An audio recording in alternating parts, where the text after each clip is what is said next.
Okay, so digital class, coronavirus history 101. We're going to teach on World War II appeasement today. Appeasement is a concept that basically means if you do this, I will be satisfied with that. So to appease someone means to try to make them a deal that they can get along with. It's in history, it's 1938. And in spite of the Treaty of Versailles, Germany has rearmed for war. That was completely illegal. That was part of their sanctions from them getting blamed for World War I. And the sanctions were very, very harsh. Germany did not start World War I. We covered that. But they were blamed for it because they expanded the war and made it bigger and worse and did bad things. So they got the fines, they got the penalties. And so it's been 24 years since World War I. World War I is 1914. World War II is 41. You just reverse the two numbers, and you got it. 1441. Europe has no taste for war. 24 years after that bloodshed, they are not wanting any war. So Hitler has rearmed. No one's done anything about it, and now he wants to expand. He wants to expand. He wants part of Czechoslovakia. He wants the Sudetenland land to expand, and for 3.5 million people to control that were already living there. They had already annexed Austria and just said, well, we're taking this, and no one declared war on them, so they got braver. So a four-power conference was held at Hitler's home in Germany, with Britain, France, and Italy, totally eliminating the Soviets and the Czechs, which was what the land that was up for grabs was about. So it's kind of like, people got together and decided your future but didn't invite you. So to avoid war, which would be declared if Germany invaded, foreign powers gave part of Czechoslovakia away to Hitler. This gave Hitler the Czech mountainside fortifications, which left Czechoslovakia defenseless. So he went ahead and just took the whole country anyway. Still, no one declared war on Germany. Appeasement isn't working. He said, if you give me this, I'll go away. If you give me that, I'll go away. And then he took everything anyhow. So the last thing left is Poland. And Hitler, he wants Poland. He needs it to launch his invasion in that direction over towards the Soviet Union. So but Germany and not Germany, England and France, they say, look, if you touch Poland, we're going to declare war. Hitler doesn't believe it. Hitler said they got no taste for war, they got no stomach for war, and we'd probably whoop them anyway. So I'm going to see. And so he does. He invades Poland, and finally, in September 1939, after he invades Poland, England and France declare war on Germany, and everything else falls down like dominoes into the Axis and Allies powers, and the world is at war once again. All right, World War II this time. The first war was called what? The first war, it had a nickname. It was called the what? Yeah, that's right, back there, the Great War. That's right, nice job. All right, World War II, what was its title? The war, please somebody. To end all wars? The war to end all wars, thank you. Germany, prior to World War II, is an economic chaos. It's never recovered from the harsh penalties, probably overly harsh penalties from World War I. Hitler is able to assume a real power base by basically getting this group of thugs basically together called the Nazi Party, and they start by force and ramming stuff through. They start making the trains run on time and getting the currency back to kind of where it was worth something, and kind of getting the country on its feet. And he's able to establish a power base, do that, and so Germany wants to center on its military next. So Germany grants Hitler the power from chancellor to dictator by passing something called the Enabling Act. They demanded previously held lands of Germanic tribes, that goes back a ways, to establish more people and larger attacks on a sovereign nation. So France and Britain finally declare war. It would take Pearl Harbor until we would finally get involved. We'll cover that next week. The mindset of a bully. is not rational. A bully says, if you give me your lunch money today, I won't ask for it tomorrow. And so you give it to him. But tomorrow, there he is right back at you again with his hand out. And now you've already given it to him once, so you've set a precedent. And it's harder to say no. He's like, look, you gave it to me yesterday, cough it up. And sometimes that's why you have to fight a bully, because bullies only really seem to understand one thing, and that's force. They use force if you won't give them the lunch money, so sometimes you got to fight them and make it so that they decide, you know what, getting the lunch money from that kid isn't worth the hassle. I'll get it from that kid over there that never puts up a fight, and they'll be just as good. And so fighting a bully is sometimes exactly what you must do. George Washington said this. He said, to avoid war, you must constantly prepare for it. Ben Franklin said this: those who would trade their freedom for their safety deserve neither peace nor safety. So appeasement doesn't work. And it doesn't work here in World War II. Hitler is trying it, and he's taking advantage of it. It's what he's doing. He's using the word to gain something he has no intention at all of following. He planned to do everything right up through invading Poland, but he never thought anybody take him up on it. He really never thought that England and France had the stomach for any more war, and certainly none of the other countries did. And so he said, we'll take Poland too. They won't do anything about it. Now, Hitler's not militarily ready to take Poland. France has the big army at that time. The United States would come out of World War II, the world power, but they certainly didn't go into it that way. They built up using the U.S. economic force. They were able to build up during the war, but when they went into the war, they were horribly undersupplied. Hitler is also undersupplied. He does not have what he needs to take over Poland and defeat France and England, either at the same time or individually. So he's going to have to come up with a new idea. Russia is sitting back kind of watching this. They're a developing nation at this point also, kind of like the U.S. is. And so Germany and Russia have a pact. Well, Germany breaks that pact and goes ahead and invades Russia anyway. And this becomes a different front. And it's another push in another direction. And Russia, they can't beat the German army. So what they do is pull them in to allow them to get to this place called Stalingrad. And they just literally wear the German army out. How do they do that? By bringing in literally millions of soldiers.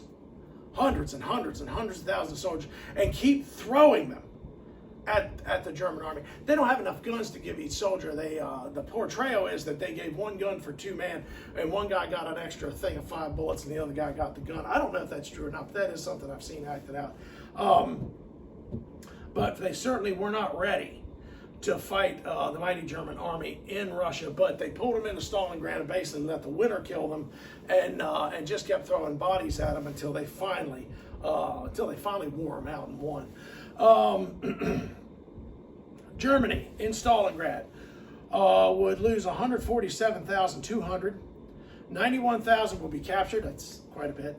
24 generals. Only 5,000 would survive the Russian prison camps. Russian losses were actually 1.1 million.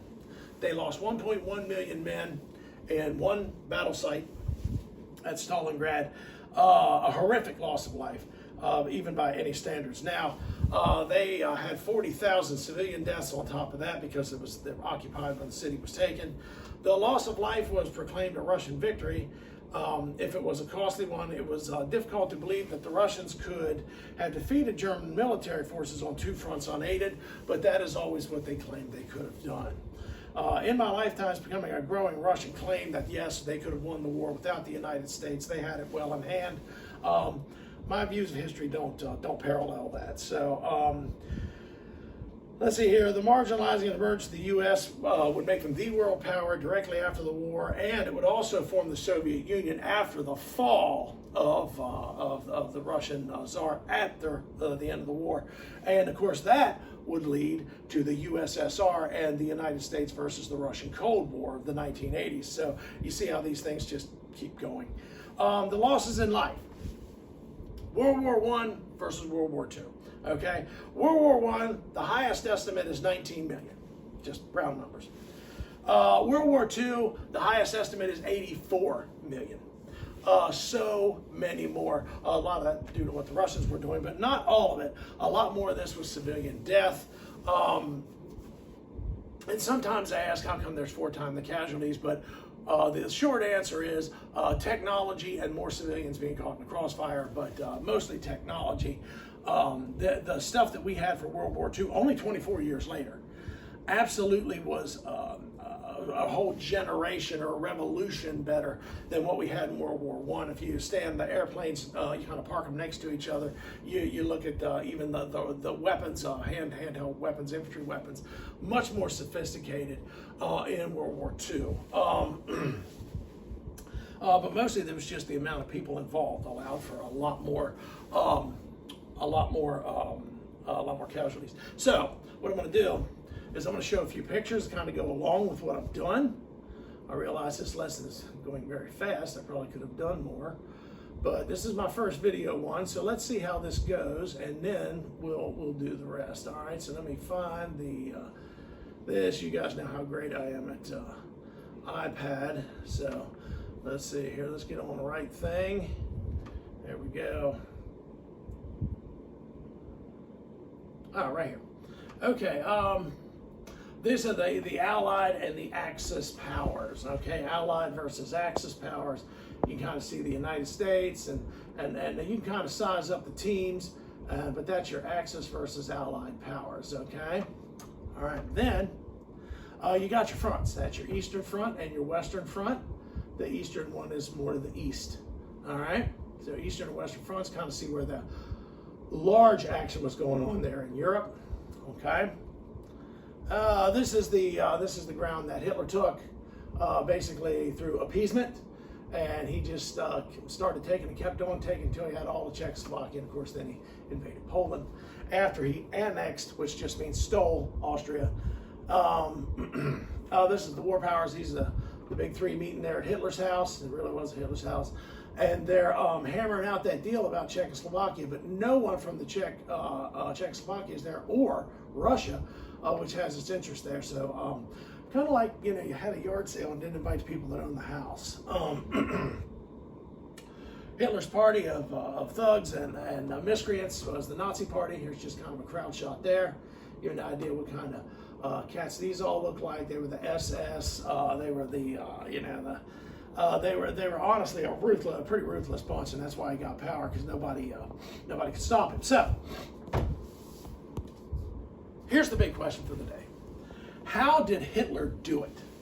How did he manage to, with an army that, by his own admission, couldn't match France, and really the French army, the largest army standing in Europe, couldn't match him, yet he rolled up France in like no time. I mean, literally, they gave him Paris so he wouldn't destroy it. He was coming in so fast. How'd he do it? What did Hitler come up with? And actually, he didn't. One of his advisors or generals did. They came up with this idea, and it was a new concept in war. It was called the Blitzkrieg. It's called the Blitzkrieg. That's exactly right, young man. You've had this class before, haven't you? All right. So the Blitzkrieg. What does Blitzkrieg mean? Anybody? Yeah, you over there. Lightning war. Lightning war. It means lightning war. Hitler used mechanized forces. Okay, he used mechanized forces. You can see these not so much tanks, some of them, as they are people movers, and the people would kind of grab onto the tanks and sort of daisy chains and sort of just get pulled along, and they would huddle in behind the tanks so they couldn't be shot. And these tanks were new tanks. These were World War II tanks. They were very, very fast. The footage of them makes them look like they're going faster than they are when you see it on old clips. But honestly, they really were pretty fast. The Panzer tanks were quick, especially for the time. He uses them, and he uses another new invention. He uses the Messerschmitt, part of the Luftwaffe, I don't speak German, and no one should. It sounds like you're choking when you say anything. But the Luftwaffe was the German Air Force run by a sweet little peach named Hermann Goering, who would later commit suicide, not to die from the war crimes trials there in Nuremberg. So they come up with the Blitzkrieg. Now the Blitzkrieg is great. It really works. Nobody's ever seen anything like it before. They're moving at speeds, and here comes with these tanks and these land movers and these people movers, and then here come France on these sweet horses, and they just can't. The horse cavalry is great if you're fighting them on foot, but if you've got panzer tanks, horse cavalry just isn't getting it done. So they need men, because not all the men, the army is huge. They need men that can keep up with motorized tank divisions. And we know human beings can't do that. So how did they do it? The infantry forces did keep up successfully with the motorized infantry. How did they do it? Anybody guess? Nobody's ever known this question. No, that's okay. You'll never hear it in any other class, so I'll go ahead and tell you. They cheated. The Nazis cheated. Germans cheated. They came up with this product. Let me see. Where's that? Maybe I didn't take a picture. Let's see here. Oh yes, right here. It was called Pervitin. I don't know. This. It's called this. Okay. It's a stimulant, and you take it, and you become almost superhuman strength and speed, very, very, very quick to move. You know it by another name. Pervitin, it's around here, they tell me, and you know it by another name. This is nothing more than crystal meth. Pervitin is nothing more than refined crystal meth, given a tablet form. Does it work? Yeah. Did you ever try to fight a meth head? Yeah, it works. It works. And so they got Pervitin, and what they did was they gave it to their soldiers, and they were able to cross what would have taken by conventional warfare 2 weeks. 2 weeks to get across. What they did instead was cross it in 3 days with these motorized divisions and these soldiers that could just keep popping these crystal Pervitin tablets, and literally run and march for 3 days and 3 nights. And literally, the French are shocked because they thought they had a lot. They thought they had 2 weeks to get ready to meet this army, and there that army is in 3 days and kind of catches them with their proverbial pants down. They're not ready to fight this army. Plus, they're completely demoralized by the fact that these superhumans just crossed the French countryside that should have taken them 2 weeks and 3 days. Plus, the Messerschmitts would follow the airfields. They would bring in the dive bombers, which literally the plane would just dive and drop 2 bombs, and then and then take off again. Very hard to hit, and very demoralizing too when they're dropping that stuff down on you, and you're just sitting there trying to figure out how the enemy got here so fast. So they cheated. They hooked their soldiers up on meth, and it didn't matter. You're probably going to get shot anyway, but before your teeth fall out and all that good stuff. So it works. It's a gamble that works. Blitzkrieg was an untried event. It was just an idea. There were people who were against it. It was not actually thought there was a better. It was thought there was a better plan, a far more conventional plan. As it turns out, the advisor that gave Hitler that idea probably got a pretty good promotion because it worked. And not only did it work, but it changed the face of war. Lightning war, or fast attack units, as they came to be called. We have submarines in the ocean that are fast attack subs. The idea is they get there fast and shoot first. And we now have all kinds of specialized units, special forces units, that do exactly that. Get in before you can get ready, and take you apart from the inside. So it was a pretty good thing. It worked really, really well. Next week, we're going to cover Japan and another thing or two, and so I'm gonna let that go. I don't know whether we'll be back in class next week. I don't know whether I'll be doing it like this. I miss your smiling faces, and except yours. And honestly, I'll be back, or we'll be doing this again. So just let me know. Homework this week is I want you to do the next chapters and do the questions in the gray banners like we've been doing all year, and just call it that. And you can email me. No, wrong. I don't want email. Take your smartphone and send me a shot of your paper. Okay, send me a shot of your paper. That's all I need. Half a sheet is fine. And I'll just count your homework that way. Please make it so I can read it, especially on a phone, looking at you, okay? And you. All right, so do that for me. I'd appreciate that. And you guys have a great week, and don't get sick, all right?